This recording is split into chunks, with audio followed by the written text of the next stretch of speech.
got from the very youngest, we have board comics, to the very oldest adult titles. Now, if I were a school or a community librarian, how can I tell what's for kids and what's for grown-ups? Well, we do have our handy catalog we've made for ALA. Our catalog is separated by age range.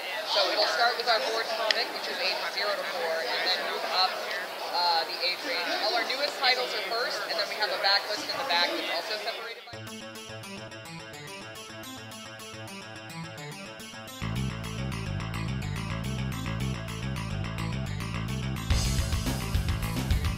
novels that would also be pretty good for libraries and adults. So one is One Soul by Ray Fox, and this comic is really interesting because I know a lot of people still getting into graphic novels. They're not quite sure like how to read, you know, what order panels go in. But this one's an interesting book because you can pretty much read it in any order.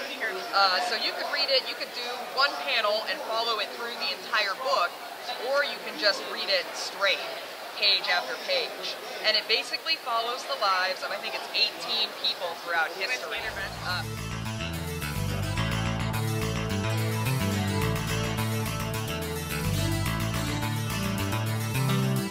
Your name and how to spell it? Sure. I'm Sven Larsen. I'm VP of Marketing. You might need to, I'm sorry, you might need to speak a little louder. The microphone is I'm Canadian, so I have to project like this. Right. My name's Sven Larsen, and I'm the VP of Marketing for Papercutz, the #1 kids graphic novel publisher. So you're here at a librarians conference. What are the librarians interested in? Well, librarians, I've got to say, are incredibly keen on graphic novels. It's been a real growth category for the libraries, and I think a lot of them are interested in building their collections and also using graphic novels to introduce kids to reading, especially young boys. Need that little extra push, that little incentive to get into reading, and graphic novels are a great sort of gateway for them to get into, the joy of reading and develop a lifelong reading habit. So you think there's pretty much, the argument is over whether graphic novels are literature or not. The librarians are pretty much beyond that now, right?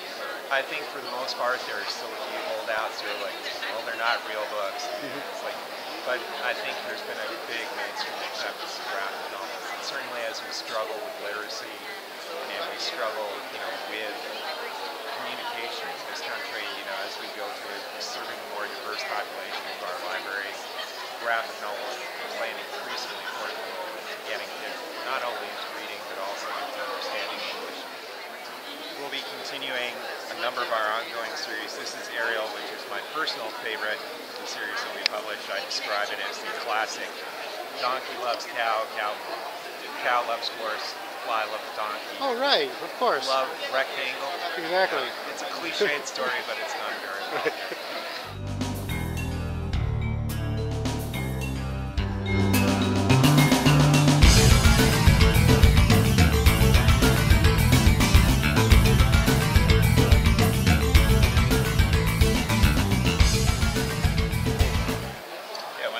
Greenwood. I work on books like Stuff Talent. That's what I'm working on at the moment. And I'm also working on a book called Fuse.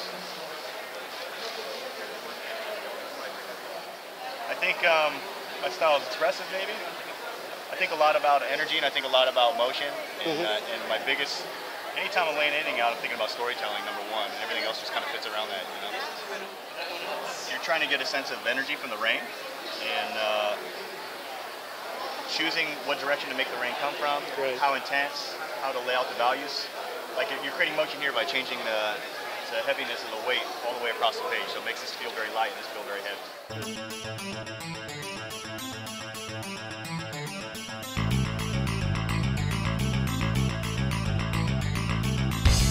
Kind of almost like a Game of Thrones kind of feel to it.